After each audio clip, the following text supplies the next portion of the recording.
સુરતના જેતપુરના જીમખાના મેદાનમાં લોકમેળાને લઈને નગરપાલિકાના પ્રમુખે જાહેર જનતા માટે તેને ખુલ્લો મૂક્યો છે, પરંતુ લોકમેળામાં મોટા ચકડોળ રાઇડ્સ ફિટ તો થઈ ગયા છે, પણ હજુ સુધી તાંત્રિક મંજૂરી મળી નથી, જેને લઈને લોકોને ક્યાંક રાઇડ્સ વગર મેળો માણવો પડશે।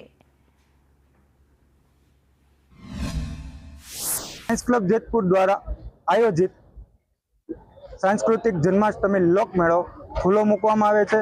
जेतपुरनी जनताने आ लोकमेळामां मनोरंजन प्रिय जनताने आ लोकमेळामां आववा तथा आजूबाजू मित्रों सर्कल ने सगा वहालाने लई आ मेळानो आनंद माणवा माटे हूँ लायन्स क्लब जेतपुर तरफथी बधाने आवकारूं छुं, आमंत्रण आपું છું।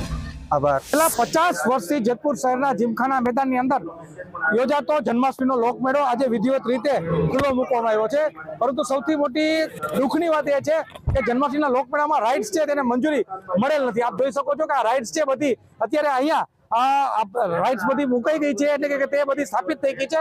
15 દિવસથી આ રાઇડ્સ છે તેનું કામ ચાલતું હતું અને અત્યારે બધું ઊભું થઈ ગયું, પરંતુ રાઇડ્સને મંજૂરી નથી મળી। તેના વાકે લાઇટ કનેક્શન પણ નથી અને રાઇડ્સને મંજૂરી કદાચ કાલ કે પરમ દિવસે મળે તેવું અત્યારે મેળામાંથી જાહેર કરવામાં આવ્યું છે, પરંતુ સરકારશ્રી દ્વારા જેની એસઓપી છે તે નિયમ મુજબ હોય તો જ રાઇડ્સને મંજૂરી મળે તેવો આગ્રહના કારણે આ રાઇડ્સ છે તે બંધ છે। તો મેળાની જાન હોય રાઇડ્સ છે, તો રાઇડ્સ ન હોવાના કારણે મેળામાં પબ્લિક પણ ઓછી હોય છે। પહેલા જ દિવસથી પબ્લિકમાં જેતપુરમાં મેળામાં ઉમટી પડતી હોય છે, પરંતુ અત્યારે રાઇડ્સ બંધ હોવાના કારણે અત્યારે મેળામાં અત્યારે પબ્લિક એટલી જોવા મળતી નથી, પરંતુ રાઇડ્સને મંજૂરી મળી જાય તેવું અત્યારે આશ્વાસન આપવામાં આવ્યું છે, જેથી હવે જોવાનું રહ્યું કે 5 દિવસનો લોકમેળો છે તેમાં રાઇડ્સથી આજ પહેલો દિવસ તો ફેલ થઈ ગયો, બાકીના 4 દિવસ મંજૂરી મળશે કે નહીં।